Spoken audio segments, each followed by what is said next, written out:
A paz do Senhor Jesus, povo de Deus. Hoje nós vamos falar um pouquinho sobre a janela, que são os nossos olhos, que dão acesso à nossa alma e que assim abre espaço ao mundo espiritual.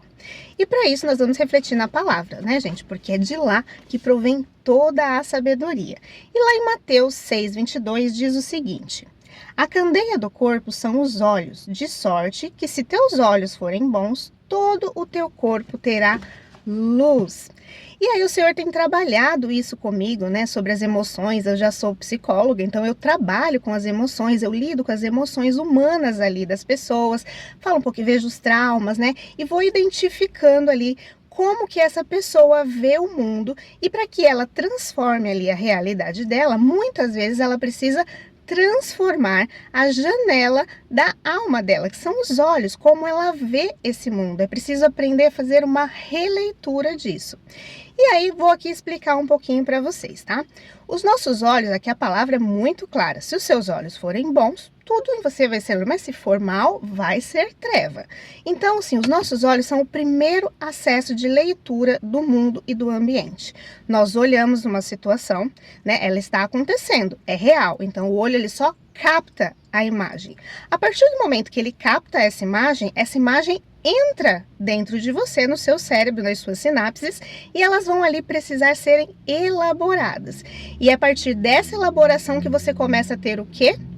Emoções, sentimentos, e a partir desses sentimentos e dessas emoções, o que vai acontecer? Você vai começar a refletir sobre aquilo através desse filtro. Então você vai começar ou sentir um determinado sentimento, ou gerar uma determinada opinião, ou uma fala, e a partir daí, nesse comportamento, nessa observação, é que o mundo espiritual entra, né? Através desse acesso. Então, muito cuidado com o que você vê, mas principalmente muito cuidado com o que entra nas suas emoções. Então, aprenda a filtrar. Por quê? Porque o inimigo, ele procura brechas. E quando ele vê que ele conseguiu um acesso, aí ele vai começar a te sugestionar sobre aquilo. E aí que vem as legalidades, tá? E aí o negócio vai crescendo, né? A famosa brecha que ele encontra. E aí sim, você pode, além de ter uma emoção prejudicada ali, você também ter ataque espiritual. Vou trazer aqui para vocês uma situação, tá? Porque eu não sou um alecrim dourado, não é porque eu faço terapia, não é porque eu sou psicóloga, estudei, lido com isso que eu sou a pessoa mais solar do mundo. Ou seja, a minha vida é como a de vocês, né? Tenho traumas, tenho ensinamentos, tenho histórico de vida, tenho emoções, tenho sentimentos, sou humana. Mas eu tento, na maior parte possível, tentar compreender quem eu sou. Eu sei quem é o meu Deus, né? Então, o acesso ao Espírito que eu quero dar é ao Espírito Santo e não a espíritos malignos. Então, eu tenho que a consciência. Então, a primeira parte que você precisa ter para você saber o que tipo de espíritos vão acessar aí o teu coração é essa, né? O que você vê e o que você sente, e lutar contra isso de forma racional. Vou trazer aqui um exemplo. Eu estava outro dia, né, rolando ali o feed, né, vendo coisas das pessoas, e começou a vir um sentimentozinho assim: eu tenho meus traumas, gente, eu quero uma determinada coisa. E aí uma pessoa, porque eu falei, é muito fácil chorar com os que choram, né? Mas se alegrar com os que se alegram, muitas vezes a gente sim tem dificuldades, e temos que dizer sim, somos hipócritas, somos invejosos, né? Ninguém quer esse sentimentozinho, né? Quando a gente vê lá divertidamente, todo mundo quer ser a alegria, acha engraçadinho o medo, né? Porém, ninguém quer se identificar com a inveja. Porém, nós temos sim esse sentimento, nós precisamos reconhecê-lo, apresentar isso à nossa consciência e falar: epa, isso aqui não é legal, vamos cuidar. E eu não sou o alecrim dourado, né? Estava eu lá, porque estou terapeutizada, contudo, existem ali memórias, né? E passando. E aí eu vi determinada pessoa, né, vivendo uma coisa que eu quero. E aí eu falei: puxa vida, né? Olha só, passou, mas eu sei os perrengues da vida da pessoa. Eu falo: gente, a pessoa merece, né? Mas por 10 minutos eu olhei ali, falei: poxa, como que ela conseguiu, né? Mas bateu naquele mesmo minuto que o filtro dos meus olhos viram aquilo, eu me alegrei no momento, né? Tipo assim, poxa, que legal, ela conseguiu. Eu sei as lutas que ela passaram e ela conseguiu. Mas no segundo momento já veio aquilo assim, que o inimigo sabe, né, o que você quer, né, ele sabe todos ali os sentimentos, e bateu aquela coisa assim, né, tipo, sentimentozinho ruim. E eu falei, inveja. E na mesma hora, eu peguei, parei de ver aquilo e repreendi. Falei, em nome de Jesus, eu identifico agora que isso é um espírito de inveja. Eu me alegro com minha irmã na conquista dela e eu sei que eu sou capaz de conquistar na mesma maneira através do esforço necessário, porque essa coisa que eu quero é uma coisa mínima. Se eu me dedicar o mínimo, eu vou conseguir, né? E aí eu repreendi esse espírito de inveja, parei de ver aquilo, evitei ficar vendo, né, aquela pessoa, estou evitando, né, ver esta pessoa por um tempo. Por quê? Porque isso foi um gatilho da minha alma, né, para uma emoção minha ferida, da qual eu quero conquistar, mas estou me sentindo frustrada. E aí nisso, o inimigo já quis agir o quê?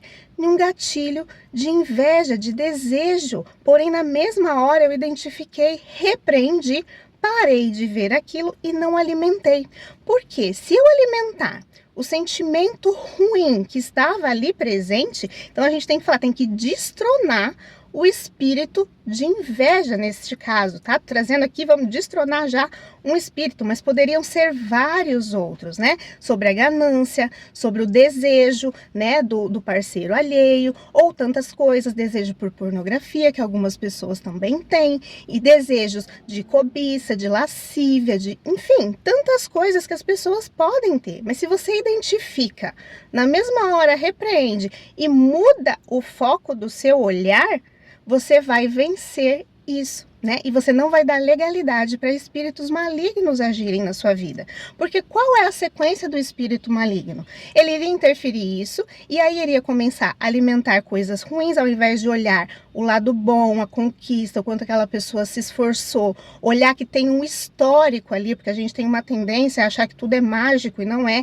Eu conheço o histórico. Então, assim, eu sei que o Senhor honrou e que teve esforço. Então, eu olhei o bom. Mas se eu ficasse apenas no que o espírito maligno jogou, eu iria entrar numa cadeia de pensamentos ruins, de aí profetizar, né, falar sobre a vida daquela pessoa. E aí, além de me contaminar, no mundo espiritual, se ela não estiver blindada pelo Senhor, eu vou estar lançando palavras malignas, né? E a inveja fala lá que é pior que feitiçaria, né? Então, assim, é um sentimento muito ruim, ele contamina você e ele contamina o outro.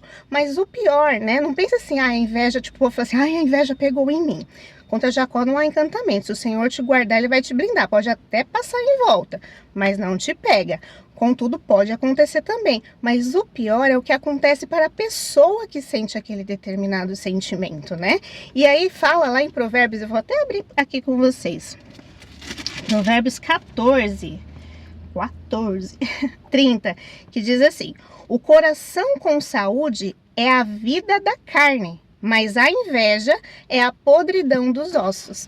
Então, gente, a Bíblia é o maior manual aí da vida perfeita. A gente só tem que saber filtrar, né, elaborar, mas principalmente cuide das suas emoções. Reconheça as suas falhas, faça terapia, porque o inimigo ele não vai agir em nada novo, tá? Ele só vai pegar o seu histórico, as suas dores, as suas emoções e vai lançar as setas dele. E assim o mundo espiritual age, tá? Mas em primeiro lugar, lembra, você é um ser consciente, dotado de livre-arbítrio. Só nós somos inteligentes. O Senhor dotou você de inteligência. Se você tem o Espírito Santo dentro da tua vida, você tem um plus advanced, né? Que é aquele plus que vai dizer assim, filha, ele faz você identificar muito rápido. Então a gente tem que conhecer as nossas mazelas, conhecer as nossas dores, os momentos em que estamos vivendo, para mudar o nosso olhar no mesmo momento. Você viu, irmã? Tem um negócio aí que tá perturbando você e você fica ali, ó, cultivando, né? Fica ali, ó, com a janelinha aberta naquilo que você não deve olhar. Então, ó, fecha essa janela, né? Davi ficou ali, ó, na janela, só olhando a Batseba ali, ó. Ele não fechou a janela, saiu correndo, falou, vixe, vou tomar uma água, vou procurar uma das minhas mulheres aqui do harém, porque, né, enfim, ele poderia ter aquelas mulheres, mas aquelas eram legalizadas, não iriam ver o pecado, né? Ele não, ele poderia ir lá aliviar o estresse dele, né, se resolver, mas não, o que que Davi fez? Ele ficou ali, ó, com a janela dos olhos dele, desejando Batseba. E o inimigo sabia do desejo de Davi, então ele começou, é bela, você é o rei, você pode ter ela, vai lá, possui. E ali foi a queda de Davi, porque ele não fechou essa janela. E aí as emoções dele, né, as questões dele ali de vulnerabilidade, atiçaram todo o pecado. E aí foi ladeira abaixo, vocês conhecem, né? Apesar de ser ungido do Senhor, né? O Senhor ter falado que era segundo o coração dele, o Senhor não poupou de mostrar a mazela dele naquele momento. Então, cuidado com o que os seus olhos contemplam, tá bom? Então, fecha aí a janela quando tiver que fechar, olha para o lugar certo, cuide das suas emoções, para que o Espírito Santo de Deus seja o único que habite em você, tá bom? Fica aí com essa palavra, Deus abençoe sua vida e a gente se vê no próximo devocional.